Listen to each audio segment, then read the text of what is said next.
생명협동분과위원 김선희입니다. 반갑습니다.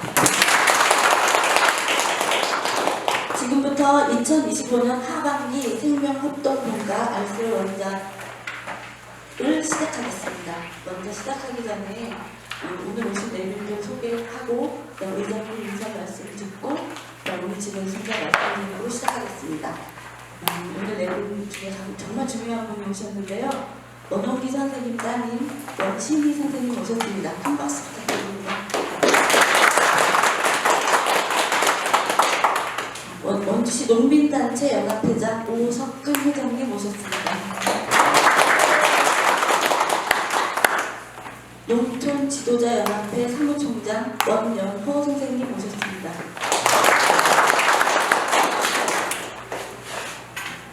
전 흥업명장이시면서 농업인의 날 제정 50년사 편집위원장을 하신 한필로 전 원장님 오셨습니다.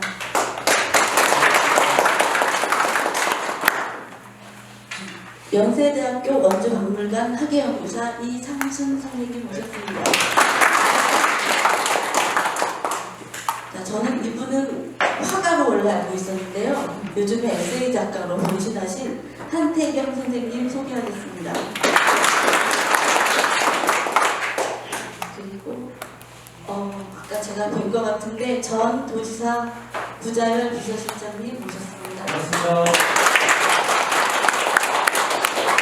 저기 멀리 계시네요. 원주 영상미디어센터 서명택 대표님 모셨습니다. 반갑습니다.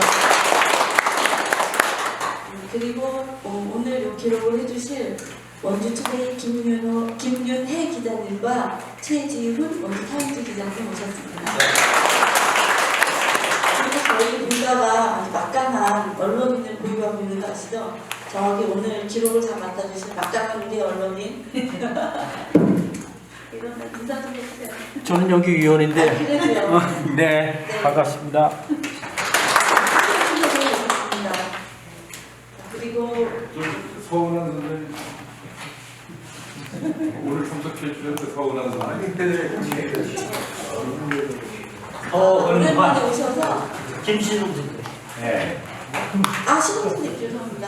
아카이브 강원 대표 김시동 작가님 오셨습니다. 죄송합니다. 강원도 최고의 작가이신데 제가 깜빡했습니다. 자, 오늘 오신 분 소개드렸고요. 혹시 제가 실수를 잊어버렸다 하더라도 나중에 너그럽게 용서해 주시고 틈틈이 소개해 드리겠습니다.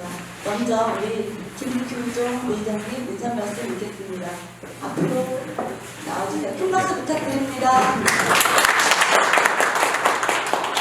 아이고 갑자기 이상하게 저 생명협동 국가인데 갑자기 저는 저 상처수상을 맡아가지고 아주 그동안에 이 괴로웠습니다.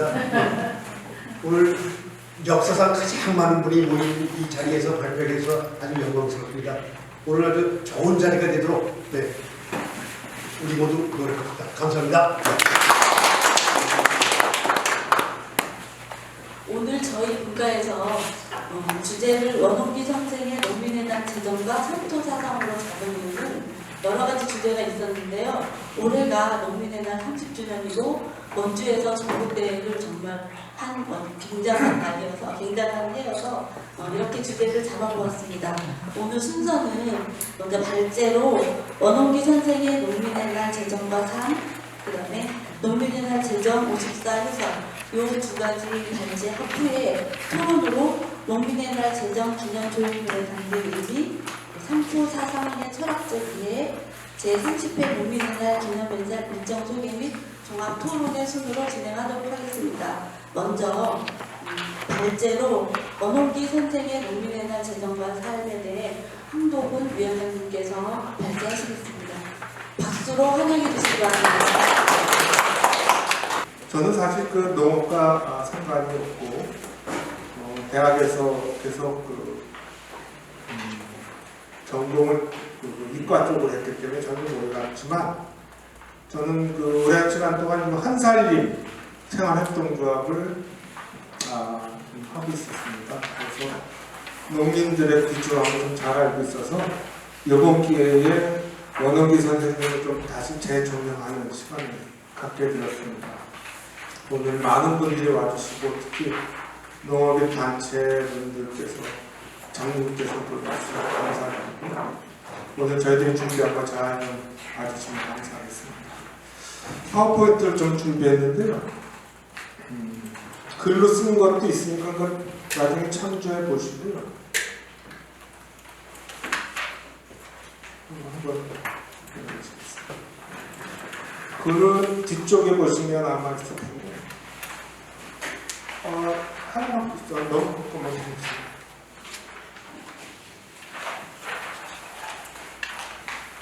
이거는 이제 원원기 선생님에 대한 기록을 좀 다시 한번 찾았습니다. 이번에 좀 뜻깊은 게 생각하는 것은 우리 그 따님께서 열심히 따님께서 자료를 다 찾아주셨어요. 그래서 자료를 다 채웠습니다.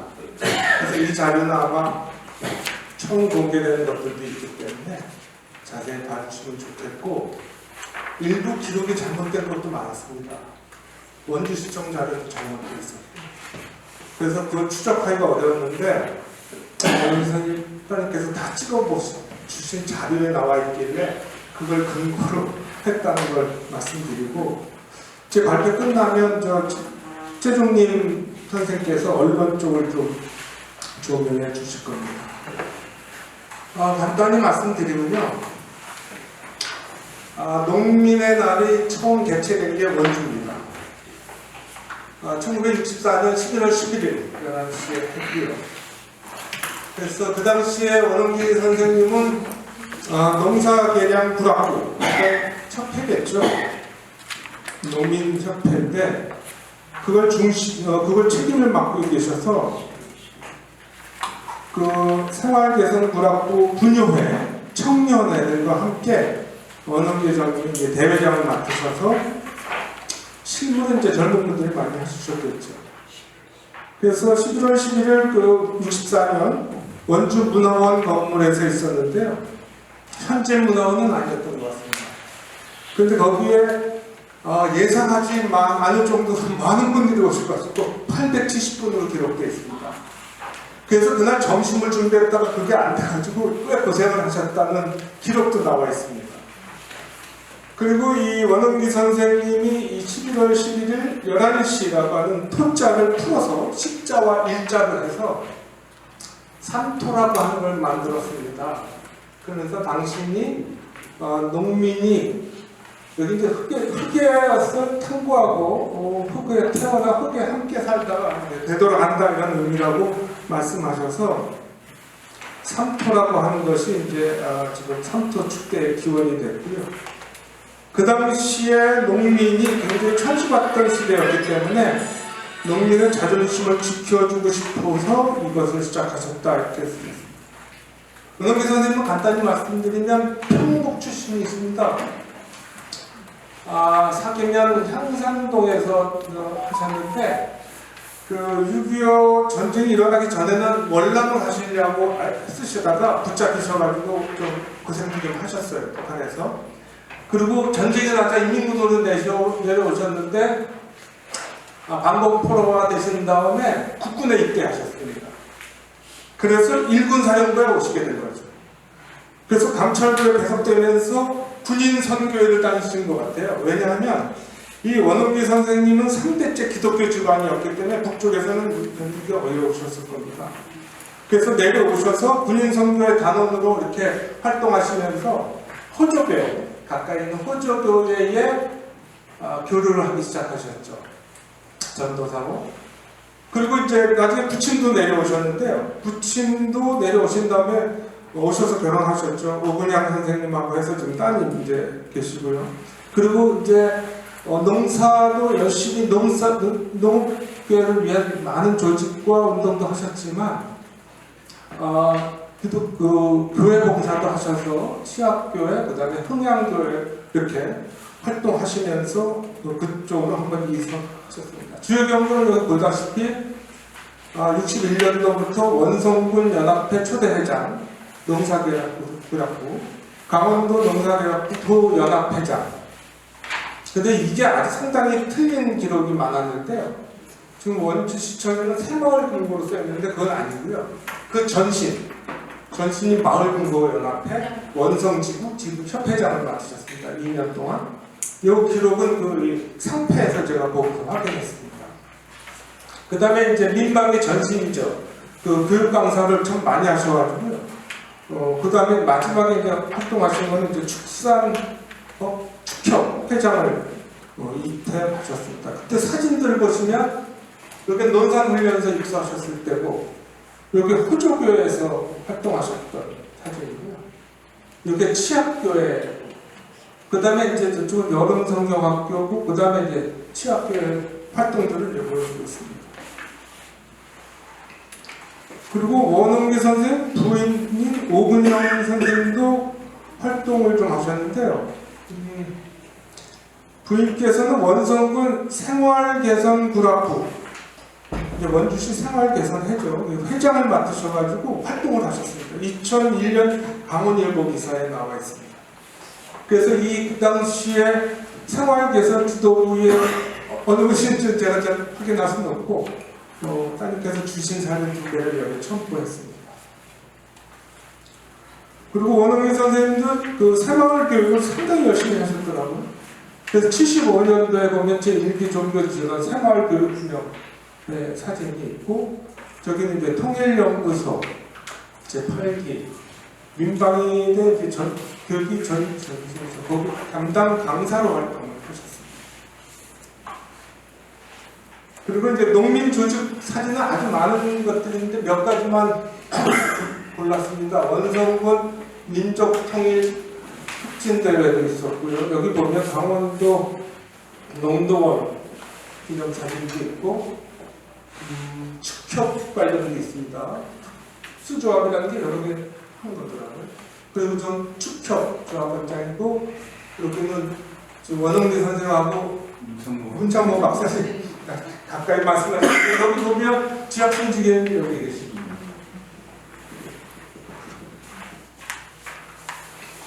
그리고 제가 원흥기 선생님이 받으신 표창을 이번에 다 정리를 했습니다. 이건 첫 번째 자료일 텐데, 그거는 이제 사진을 다 찍어주셔가지고 그걸 바탕으로 정리를 했는데요.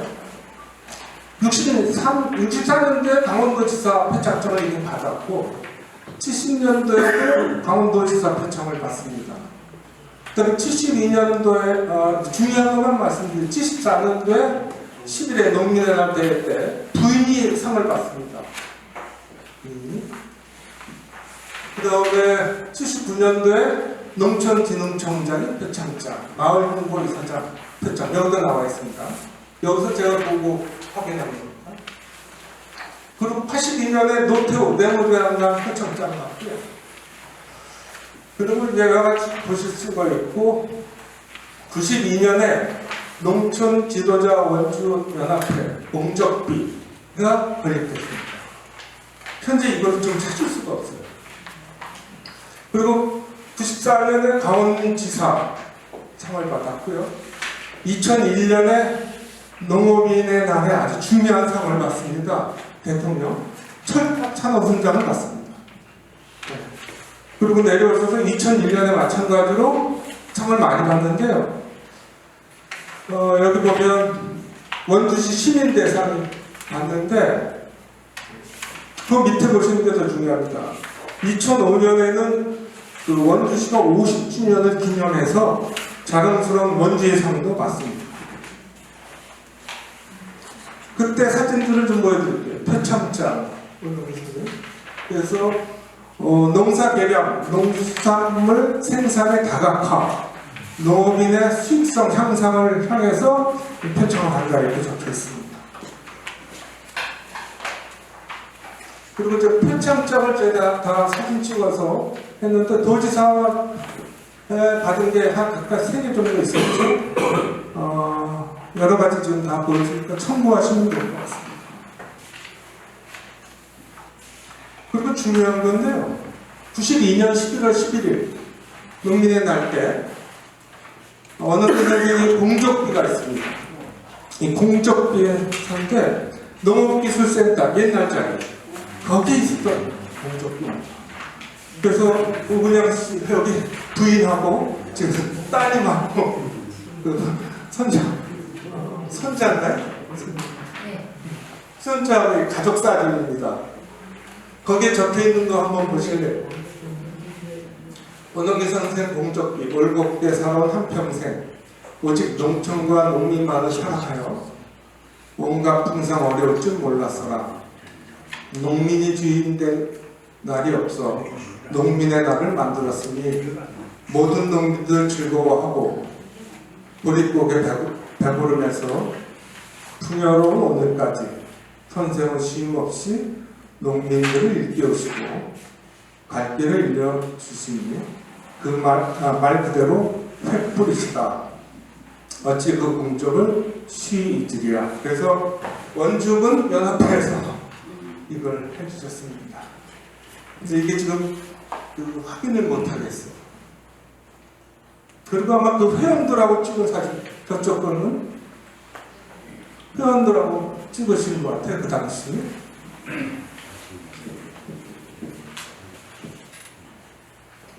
그리고 나서는 인터뷰들입니다. 95년 원흥기 선생에 대해서 인터뷰가 있었고요. 그냥 기사 내용은 안 보셔도 될 것 같고, 여기는 이것도 95년 원주신문에서 지금 말고 그 전신이겠죠? 사진입니다. 사진의 원본은 저쪽에 있습니다. 이 자료는 오심수 연사에서 제가 했습니까? 그리고 2000년 농업인 신문에서 그때 이제 대담이 여기에 적혀 있습니다.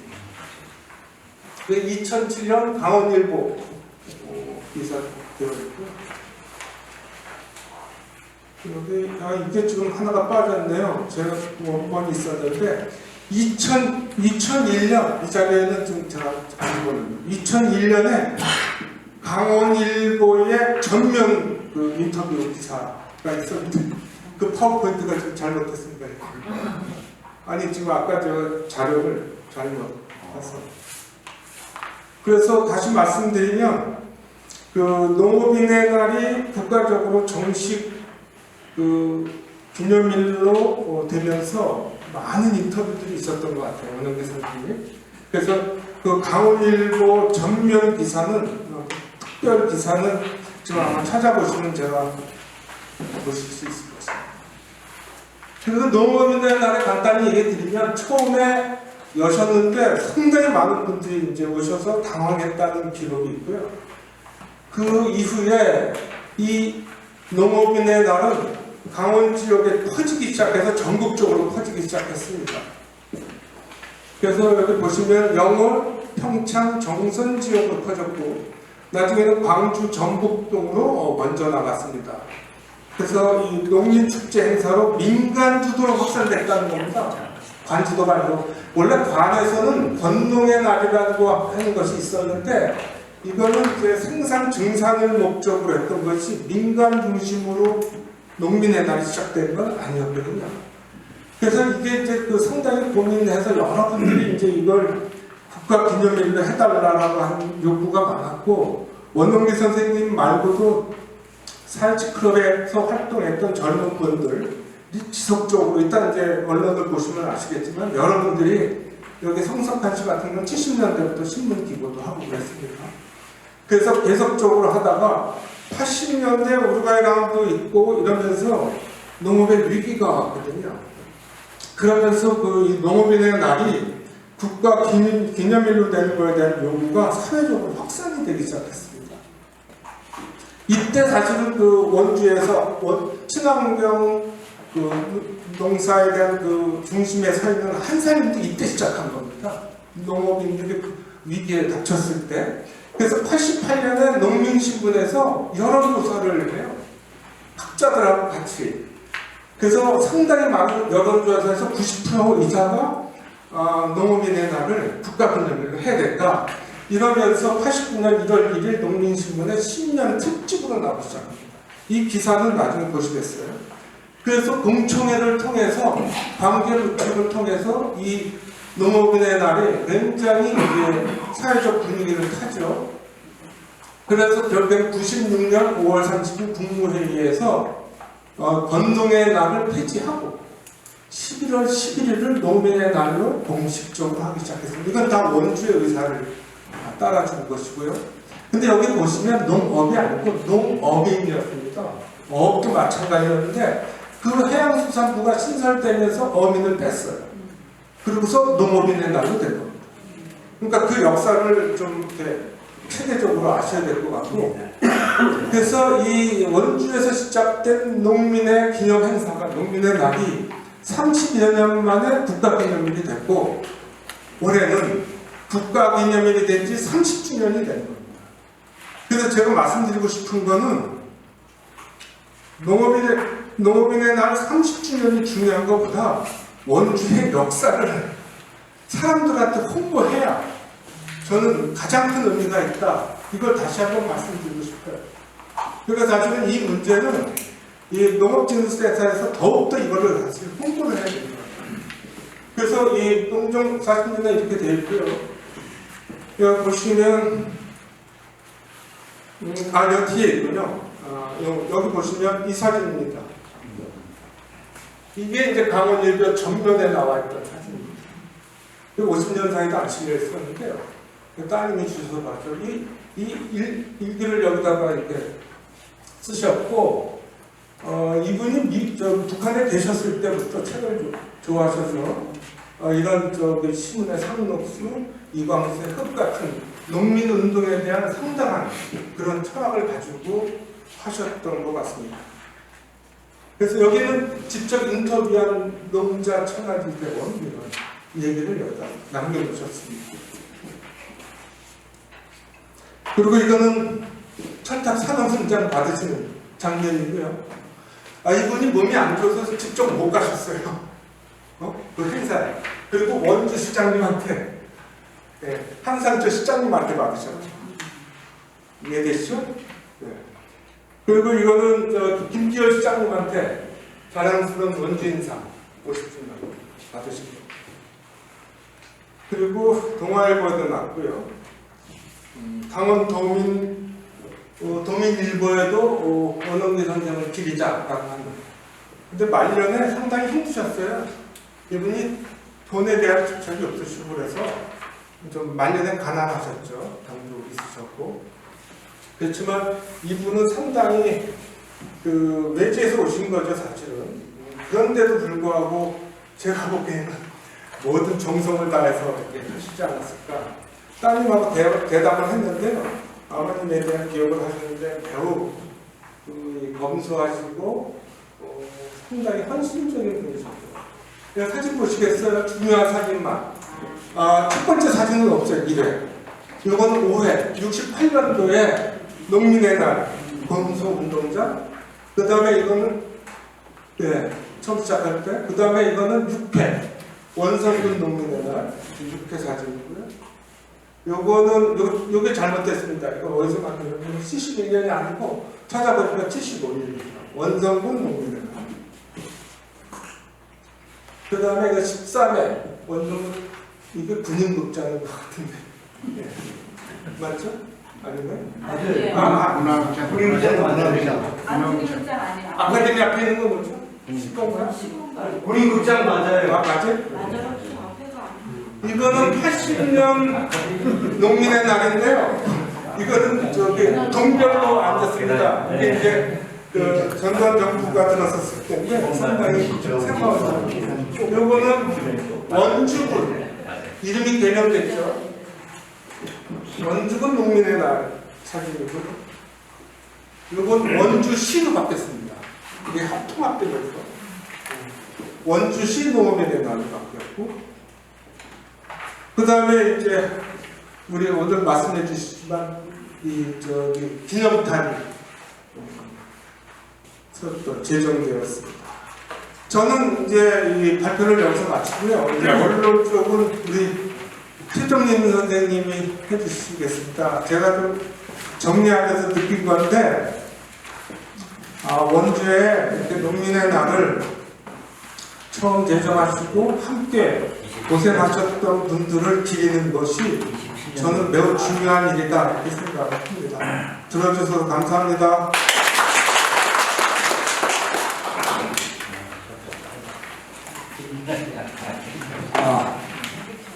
저는 그 원주민의 그 생명협동분과에서 위원으로 활동하고 있는 최종림이라고 합니다. 원주민회에서 활동하기 전에는 KBS에서 기자 생활을 하다가 정년 퇴직한 이후에 이렇게 함께 활동하고 있습니다. 제가 언론인 출신이라 그런지 민회에서 농민의 날과 관련된 행사가 언론에서 어떻게 조명이 됐는지 이걸 좀 찾아봤으면 좋겠다라고 해서 여러 자료를 좀 찾아봤습니다. 그 중에 참고로 원주 농업인의 날 행사 50주년 그 책자를 많이 활용을 했고요.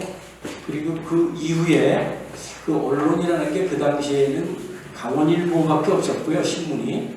그리고 방송은 KBS와 MBC가 있었긴 한데 그 당시에는 라디오 방송이어서 라디오 자료를 찾기는 좀 어려웠습니다. 그걸 참고해서 말씀드리겠습니다. 뭐 어떻게 이거 드리는 거죠? 전 먼저 우리 황동원 의원께서 자세히 설명을 해주셔서 저는 그 언론에 보도된 내용만 가지고 하겠습니다. 뭐 연역은 이미 앞에서 제가 설명했듯이 여기 나와 있는 그대로입니다. 70년도에 말씀하셨지만은 그 당시 사회체 회장이었던 성석환 선생님이 경향신문과 서울신문에 기고한 내용입니다. 이 기고문 내용에는 국가가 농촌 근대화를 주장하면서 농민의 날을 지정하지 않고 있다. 그래서 농민의 날을 반드시 지정해야 된다. 그리고 여러 가지 국가 기념일 행사가 많더라고요. 국가 기념일 행사 같은 약의 날, 약초의 날, 사랑의 날, 저도 이걸 준비하면서 그렇게 국가가 기념하는 날이 많은지 처음 알았습니다. 그래서 여기 있죠. 독초의 날까지 있습니다. 가수의 날도 있고. 그런데 정작 국민의 53%가 농민인데 농민의 날이 없다는 것은 농민들한테 좀 무력감을 주는 거 아니냐. 보람을 좀 느낄 수 있도록 농민의 날 제정이 필요하다라고 성석환 선생님께서 그 당시에 사회주 회장께서 이런 기고문을 언론에 계속 기고하고 그랬습니다. 그리고 그 이후에도 농민의 날 행사는 사실 처음에는 농업 관련 단체들 자율 행사라서 언론에 그렇게 크게 주목을 받지 못했다고 합니다. 그 이후에 75년에 원주국장에서 1,500명이 참석한 가운데 12회 농업인의 날 행사가 열리는데 이때의 다수학 왕상을 시상했다는 내용이 강원일보에 보도됐고요. 그 다음 해에는 노동자 지도자에게 표창을 했다는 내용이 신문에 실리기도 했습니다. 그리고 1989년에 이때 다시 이제 농민의 날을 제정하자라는 성석환 씨 기고문이 원주신문에 다시 이제 실리게 됐는데 이때까지 사실 정부의 반응은 없었습니다. 그래서 원주시하고 농업인 단체들이 85년까지 지속적으로 이제 농업인의 날 지정을 건의를 했는데 결국 95년도에 정부가 이제 움직이기 시작했습니다. 농민신문을 통해서 여론조사도 하고 공청회도 열고 해서 제정을 위한 절차에 들어가서 96년에 5월 20일 날 농업인의 날을 농민의 날을 이제 농업인의 날로 명칭을 바꿔서 국가기념일로 지정하게 됩니다. 50년사에 대해서 얘기해서 제 나름대로 조금 정리를 해가지고 왔습니다. 50년사는 이 책입니다. 상당히 두껍죠. 573쪽인가 되는데 이 속에 종이를 너무 좋은 걸로 쓰는 거예요. 돈이 많았다고 그러는데 너무 좋은 걸로 쓰는 것 같고 사진이 그리고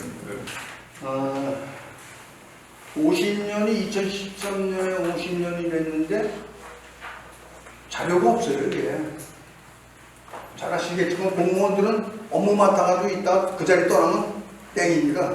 먼저 사람 가지고 있던 서류 다 갖다 버리고 말아요. 문서기관일 거 아니면 여기 자리가 없어요. 여기 보면은 제5회 대회 때부터 사진이 들어갔는데 1회부터 4회까지 사진도 없어요. 찾아내기도 못 찾아내요. 공무원들이. 저는 이제 요거 편집위원장 맡을 때는 이미 공무원 떠나가지고 있었으니까 뭐 얘기 막 할 수 있었거든요.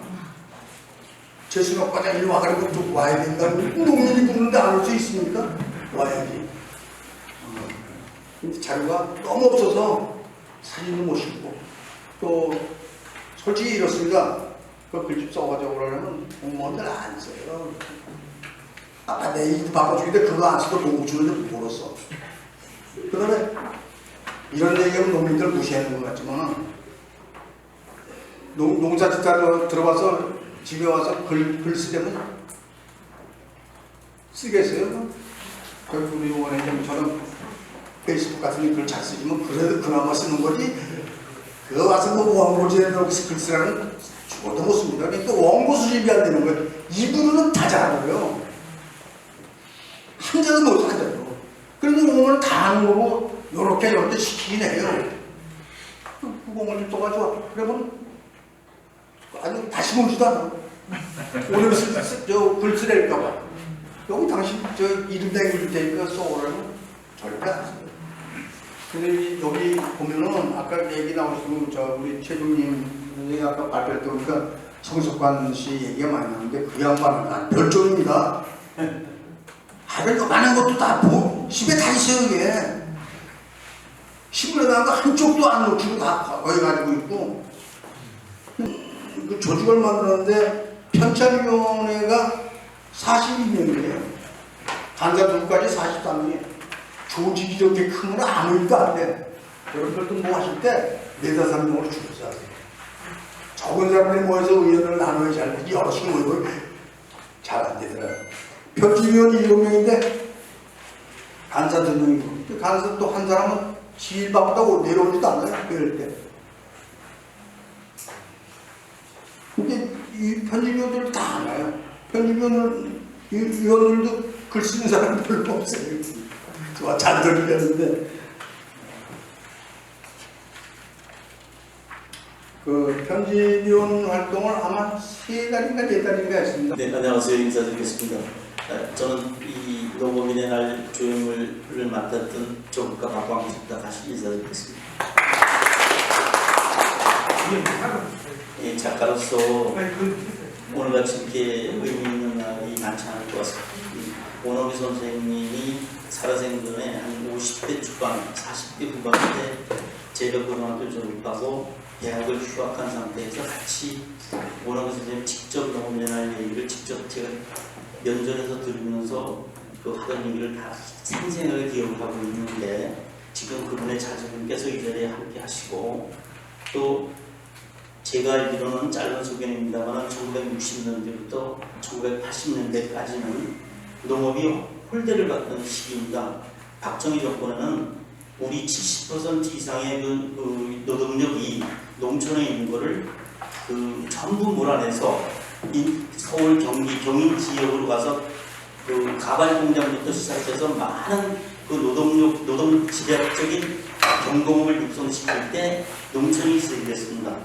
그래서 그 결과, 농촌의 희생의 결과로 지금 현재 우리 나라가 있다고 저는 개인적으로 생각을 하고 있습니다.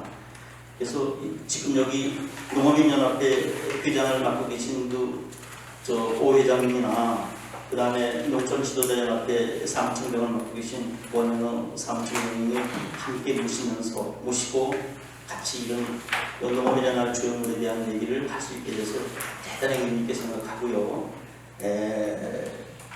음식을 먹을 때 주방장을 보면 밥맛이 떨어져요. 음식으로 즐겨야지 주방장이 설명이 길어지면 음식 맛이 떨어집니다. 똑같이 작품 또한 작품 자체로 나름대로 보셔야지 작가가 나와서 작품적으로 떠들면 대부분 교원 영색이거나 오바가 될 수 있습니다. 제가 이 유형을 무릅쓰고 나온 까닭은 좀 전에 말씀하신 기록에 대한 문제, 농업에 대한 관계된 기록이 문제가 수출이 불가능하다는 얘기를 듣고 제가 그 사진 자료하고 이런 부분을 감히 자랑은 않고 누군가에게 공개를 해야만 어딘가 물어다니다가 이게 기록으로 남을 것이라는 생각이 들어서 이렇게 흔쾌히 참여하게 됐습니다. 저는 그러면 요거 전에 좀 죄송합니다. 잠깐만요. 예, 이거 가지고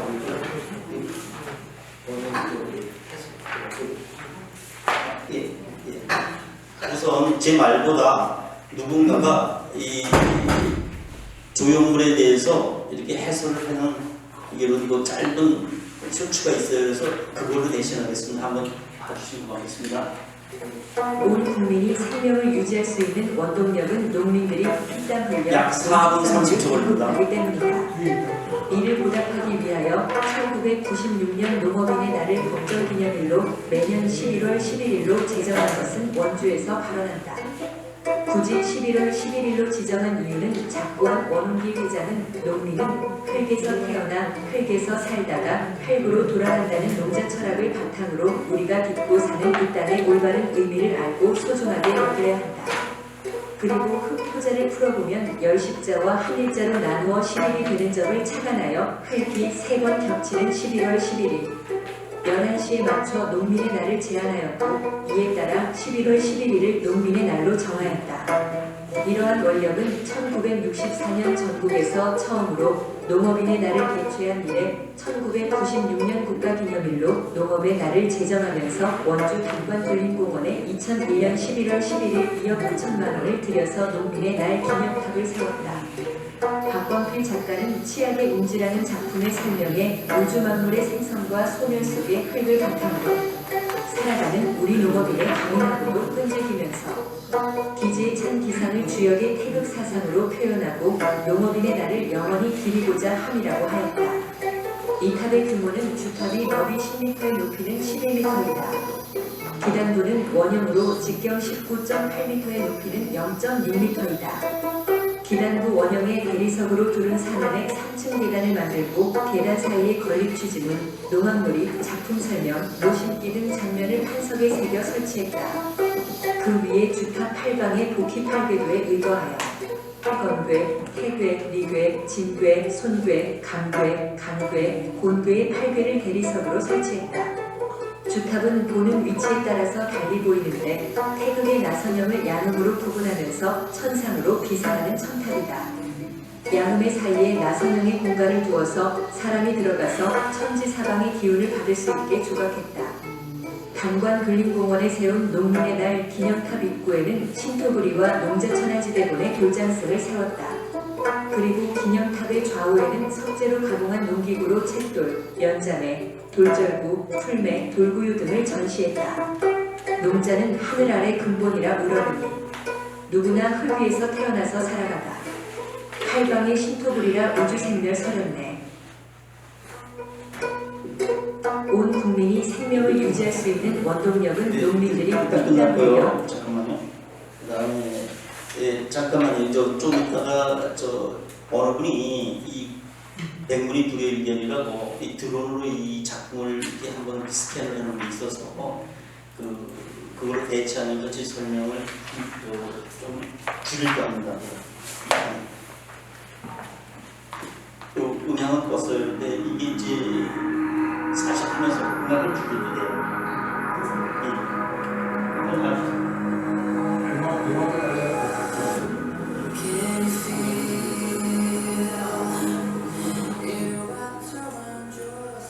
여기 이제 11m인데요. 그래서 11월 11일 11시를 뜻하는 그 11m를 구성을 했고요.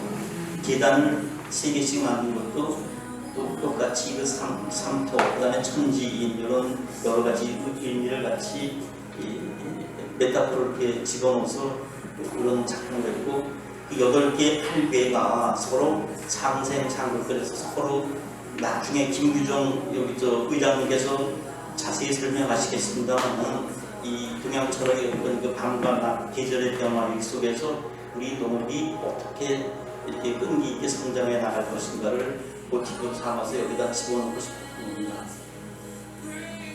그리고 구체적인 영상보다는 아주 추상적이면서 좀 이렇게 그 간결하게 만든 거는 참고로 말씀드리면 먼 땅을 비추고 오르는 새싹의 형상을 그 새싹의 먼 땅을 비추고 새싹에서 이 바라는 새싹에서 모티브를 찾아가지고 이런 작품을 구상하게 되었고요.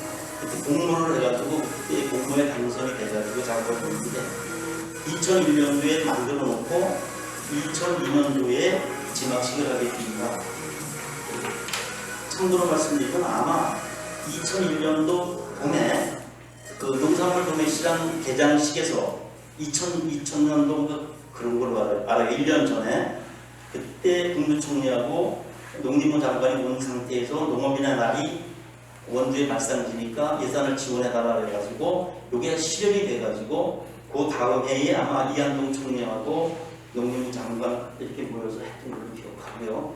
그 1996년도에 농업의 날이 그 김영삼 대통령 때 최저 경기장에서 농업인의 날을 뺐다가 농업인의 날이 되니까 다 까닭은 그 당시에 농림식품수산부였던 걸 알아요. 그래서 수산부가 빠져나가면서 어자가 빠져나가서 농업인의 날로 변경이 된 걸로 이해하고요. 이게 96년도부터는 뭐가 됐냐면 수원에서 했어요, 행사를. 왜냐하면 농진청이 수원에 있었고 서울대 농대하고 있는 자리가 있어서 그랬는데 그 사람들이 무슨 명분을 가지고 있었냐면 정조대왕이 그 수원 화성을 지면서 그 농업포를 거기다가 수원에다 만들었답니다. 그래갖고 거기에서 직접 그 농사를 짓는 시험을 했대요. 정조대왕 때부터. 그래갖고 그걸 근거로 수원에서 하다가 나중에 그 농진청이 어디로 가냐면 혁신도시가 생기면서 노무현 정권 때 전주로 갑니다. 그래서 제1회 전주로 농진청이 간 상태에서 1회는 농진청에서 그 농업인화를 행사를 하고 그 뒤에는 석천호수에서 한 적도 있고요. 그 청와대 대정원 뜰에서 한 적도 있고 세종시에서 한 적도 있고 이래고 뜨레기처럼 농업인화를 행사가 떠돌이를 하고 있었어요. 그러다가 지금 이제 드디어 여러 사람들의 어떤 그 뜻이 모여가지고 올해 전국단의 행사가 발상지인 원주에서 다시 되는 걸로 알고 있는데 아마 이게 이 전국단의 행사가 되면 165명 정도의 후원포장, 대통령 표창부터 시작해서 장관 표창에서 전국의 그 농업에 관계된 그 실력 있는 분들이 다 모여듭니다. 그랬을 때 원주를 알릴 수 있는 농업의 메이커가 될 수 있는 이런 그 불토기가 됐으면 좋겠다는 생각을 하면서 제 작품에 대한 그 설명을 가름할까 합니다. 잘 보셔도 되겠습니다. 제 졸작입니다. 네, 감사합니다. 원래 계획대로라면 지금 시간이 다 됐습니다. 그래서 한 1분 정도밖에 안 남았는데 이 어려운 이 상토사상을 1분 만에 할 수는 없고 그래서 책잘 보면서 설명하도록 하겠습니다. 상토사상의 철학적 이해. 그래서 상토사상은 3이라는 숫자에 주목했습니다. 그리고 토라는 그 용어. 그래서 3이라는 숫자가 이 동서양에서 다 같이 아주 매우 중요시 여기는 숫자입니다. 그래서 이 3이라는 숫자에 대해서 먼저 시간이 끝내고 3은 완결된 존재가 아니라 여기부터 보겠습니다. 그래서 이걸 삼계지도라고 해서 우주 만물이 모든 순환 돌아가는 것이 이 삼계지도 아닌 것입니다. 이 3이라는 숫자가 그래서 노자의 일생이 하나가 둘을 낳고 이생삼 둘이 셋을 낳는다 할 때 그 1이라는 게 바로 태극, 우주의 시원이죠. 태극에서 태극은 아주 거대한 그 덩어리인데 거기서 뭔가 희미한 모습이 나타나는데 두 가지가 나타납니다. 그 두 가지 모습을 양의, 그래서 이제 음과 양을 양이라고 하죠 원래는. 그래서 음은 무겁고 어두운 기운이니까 내려와서 땅이 되고, 밝고 가벼운 기운은 올라가서 하늘 위에서 천지가 됐습니다. 그리고 양은 음을 그리워, 음은 양을 그리워해서 둘이 천지가 만나서 사랑을 나누는데, 요거에 대해서는 4장을 넘겨보시기 바랍니다. 이 장을 넘겨보시면 이 천지인 우주의 선재라는 부분이 나타납니다. 나오죠. 네. 그래서 이 천지가 만나서 양과 음이 만나서 쉽게 말하면 남녀가 만나서 사랑을 하는데 이 공자께서 이를 표현하는 걸 조심하겠습니다. 이걸 어떻게 표현할 것이냐. 사람들 같으면 결혼을 그러면 되는데 또 들여서만 한다고 야 그럴 수도 없고 그래서 생각해놓은 단어가 인온 꼭 한자 보세요. 인온. 근데 오른쪽에 인온은 그냥 소리 나는 대로 쓴 거고 왼쪽에 실사변 여기에 뜻이 달리고 있습니다. 즉 실처럼 남녀가 실처럼 얽혀졌다.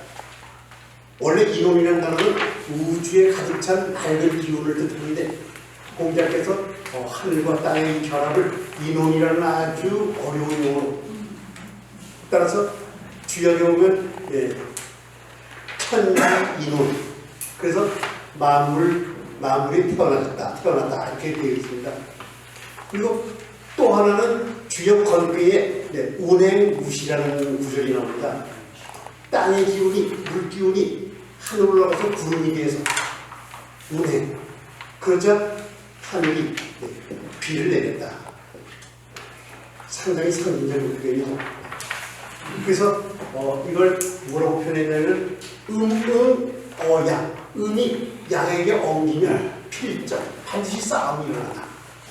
그래서 남녀의 결합 그 천지의 결합을 이렇게 아주 은유적으로 표현했죠. 그리고 이걸 가장 상징적으로 드러낸 부분이 곤괴의 마지막 상륙효. 이 주역은 마지막 상륙효는 맨 끝에는 과인이죠. 과인. 그래서 곤괴의 마지막 상륙효도 그 용이 끝까지 올라간 용은 후회가 있다. 항용, 유회라 이런 거 들어보셨죠? 네. 그리고 음도 마지막 극에 달하니까 이 음기가 너무 셉니다. 그래서 양한테 불린 거죠. 그래서 거기 보면 용전우양 용이 들에서 서로 싸웠다. 기혈 현황이다. 그래서 흘릴 피가 현과 검은색과 누런색이다. 그래서 검은색과 누런색 그 색깔이 합쳐서 나온 색이 파란색. 그래서 억조 창생이 할 때 그 창생이 거기서 나온 겁니다. 네. 억조 창생. 창자가 풀창자니까 네. 하늘과 땅이 섞여서 네.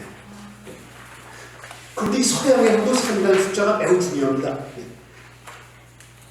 특히 테슬라. 요즘에 전기차 테슬라죠. 이 테슬라는 전기공학자로서 아주 유명하죠. 에디슨보다 더 뛰어난 분입니다. 네. 이 테슬라가 특히 테슬라는 이 3이라는 숫자 이걸 매우 중요시하기 위해서 3의 배수가 아니면 행동을 하지 않았습니다. 저도 옛날에 집에 갈 때 옛날에 동료분과 일어나지 콩강냉을 사면 꿀꺽 두컵을 주면 집까지 약 4, 5kg 갈 때 이걸 100걸음에 반알씩 먹었습니다. 집까지 즐겁게 가기 위해서. 근데 이 테슬라도 집까지 갈 때 숫자를 쉬어요. 한국으로 두고. 그래서 3의 배수로 떨어지지 않으면 집을 배에다가 다시 들어가요. 꼭 3의 배수로 떨어져요. 호텔 묵을 때도 3의 배수가 아니면 그 방을 묵지 않았어요. 그리고 수영도 꼭 27번 왕복했고 꼭 3의 배수. 3에는 우주와 자연의 신비한 법칙이 있다고 굳건히 믿었기 때문이죠. 그래서 이 3이라는 숫자는 안정, 완전 이런 의미를 갖고 있습니다. 그래서 우리나라도 입법, 사법, 행정의 상권이 분립되니까 안정이 되고 이게 되고 또 산발이 그죠? 또 사진 찍을 때 삼각대 이 3이 돼야지만 안정이 되고 됩니다. 그래서 이 3이라는 숫자는 안정, 완전함 이런 의미를 동사형이 동시에 갖고 있다. 이렇게 볼 수 있습니다. 자, 그래서 자 이번에 두 번째 거기 뒤에 보면은 거기 저 하늘자리 땅자리 하는 부분 그 나와있죠. 그저 이 워드에 이 배가 있는 걸 모르고 저 이거 그리냐고 애먹었는데 나중에 워드 문자표 보는데 다 있는 걸 보면 이거 아주 애먹었습니다. 근데 요 하늘 6개 괴가 있으면 맨 위에가 하늘 자리고 2개가, 그리고 맨 밑에는 땅 자리. 그리고 하늘과 땅 사이에 인간이 있기 때문에 가운데가 인간 자리가 됩니다. 그래서 천지인 이 삼재를 이 천지 혹시 또 모르실 거예요. 하늘과 땅이 결합해서 이제 만물을 낳는데 막 낳다 보니까 아주 특이한 인물이 하나 나타났어요. 특이한 게. 너 뭐냐니까 My name is 사람. 그래서 사람을 그 만물의 우두머리를 삼았죠. 만물의 영장으로. 왜냐하면 천지는 멀리 떨어졌기 때문에 만물을 가까이서 살피지 못해요. 그래서 사람 보고 그 만물을 살피라. 그래서 우리 사람이 만물을 살피는 것은, 동식물을 살피는 것은 인간의 의무입니다. 생명 운동하는 것은 그건 인간의 의무입니다. 그래서 천지와 사람이 이 만물을 다 기르기 때문에, 그래서 천지를 합해서 삼재, 우주의 세 가지 재료다 이렇게 얘기하는 거죠. 삼재. 자, 그래서 사람은 어디에 속한다 그랬죠? 가운데. 우는 하늘, 밑에는 땅, 가운데가 사람입니다. 이걸 잘 기억해야 돼요. 가운데가 사람입니다. 사람이 중심이죠. 항상 내가 우주의 중심이 나입니다. 나. 그리고 모든 걸 나를 중심으로 생각해야 돼요. 그래서 나를 중심으로, 그래서 볼 때도 앞에 보이는 곳이 남쪽, 나를 중심으로 왼쪽이 동쪽, 이렇게. 오히려 그림도 오행으로 보는 토의 역할을 해도 그 그림 보세요. 그 중앙, 토, 이 중앙에 내가 서 있다고 하고 내가 앞으로 남쪽을 바라보고 있는 겁니다. 내 뒤쪽은 북쪽이죠. 그러면 왼쪽은 동쪽이죠. 그래서 오행은 처음 생겨날 때는 수부터, 수화, 목, 금, 토의 순서로 생겨났지만 이 서로 이 우주의 존재하는 오행이 서로 아까 박광필도 아까 얘기했지만 상생상극하면서 짧게 말하면 생각한다 그랬죠? 뭐 생각하는 거, 상생하는 것은 시계 반대방향으로 상생합니다. 보세요. 목, 왼쪽에 동이 목이죠? 네. 목, 그 다음에 남쪽은 화. 그래서 목생화. 나무는 화를 낳는다. 그런데 화에서 바로 금으로 가면 안 되기 때문에 이 가운데 호가 봅니다. 삼복이라는 말 들어봤죠? 삼복. 네? 네. 이 화가 바로 금으로 가면은 장문이 켜졌기 때문에 초복, 중복, 말복을 거쳐서 토가 이걸 중화시킵니다. 네. 그래서 뜨거운 기운을 갖다가 이렇게 토가 이렇게 품어서 바로 장물로 가지 않게. 그래서 가을에 결실을 맺는 거죠. 금, 서쪽 금에서. 네. 그리고 계절도 왼쪽은 동, 남쪽은 서, 남, 북 이렇게 시계 반대방향으로 봅니다. 동서남북. 그리고 동쪽은 생, 작물이 처음 태어나죠. 그리고 화에서는 생물이 자라고. 이건 생장. 가을에는 거둔단에서 수. 그리고 겨울엔 저장한다해서 장. 그래서 생장, 수장의 역할을 합니다. 여기 쓰지 않았지만 맛도 있습니다. 맛. 동은 봄이니까 봄에는 새콤한 맛이 필요하죠. 산. 그래서 봄에 그 나물 무칠 때 식초를 많이 넣지 않습니까? 여름에는 뜨거운 불이니까 고, 쓴맛. 그래서 고들빼기 같은 쓴맛 음식 먹으면 좋죠. 가을은 매운맛, 신. 겨울은 짠맛. 그래서 겨울에 짜가치 같은 거 많이 먹지 않습니까? 그럼 가운데 토는 뭐냐? 가운데 토는 토의 역할은 생장수장의 역할은 없어요. 생장수장의 역할은 없지만 그 생장수장이 다 반영을 해줍니다. 예를 들면 봄이 여름으로 갈 때 빨리 안녕해줍니다.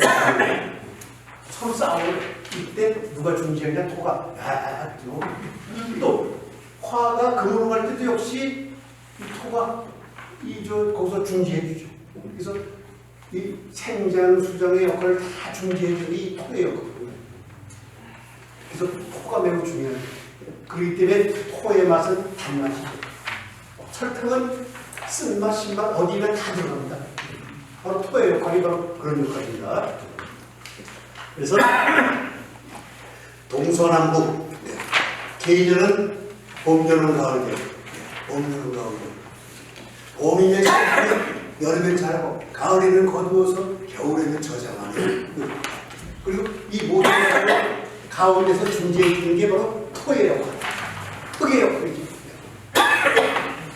이게 바로 오행으로 토의 역할이고 이 토의 개념이 이 오행에서 처음 나왔습니다. 토. 네. 그리고 토가 가장 중요한 역할을 한다는 것도 알 수 있습니다. 네. 그래서 읽어보겠습니다. 수화 목금이 서로 순환하며 상생상극하는데 이 상생상극할 때 이 개념이 이 상생은 서로 살게 도와주는 거고 상극은 막는 거죠. 못하게. 그럼 상극이 나쁘냐면 아닙니다. 이걸 동양 철학에서는 대대 또는 상반상선이라고 하는데 매우 중요한 얘기죠. 대는 뒤에 제가 어디 적어놨는데 네. 제가 뒤에 적어놨습니다. 대대를 어떻게 적어놨냐면 어디 적어놨는데 대대 상반상선 적어놓은 거 없나요? 네, 네. 서로 반대가 되는 것 같지만 서로 의지하고 도와준다. 이 대대죠. 다른 말로는 상반, 서로 반대하는 것 같지만 상성, 이루어준다. 남자와 여자, 죽음과 삶, 물과 불, 서로 반대되는 거지만 그게 없으면 안 됩니다. 불이 없을 때 그러니까 물이 없으면 안 되죠. 네. 남자, 여자 없이 못 살죠. 여자, 남자 없이 못 살죠. 서로 반대지만 서로 도와주는 거죠. 그래서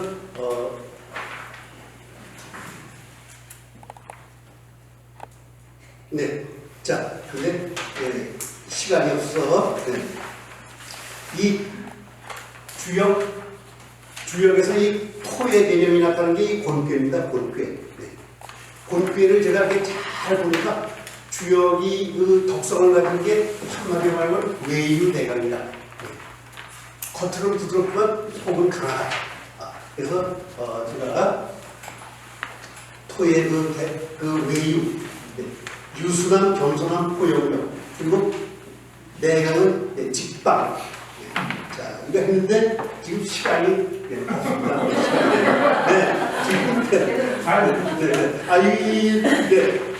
쓰기 많이 썼는데 다만 그건 끝에 보겠습니다. 네. 시간이 너무 즐거워서 결론 보겠습니다. 주역 곤괴가 주시한 토의 삼중적 기능. 상토, 중토, 하토. 상토는 천, 중토는 뭐라 그랬죠? 인, 그리고 하토는 토. 네.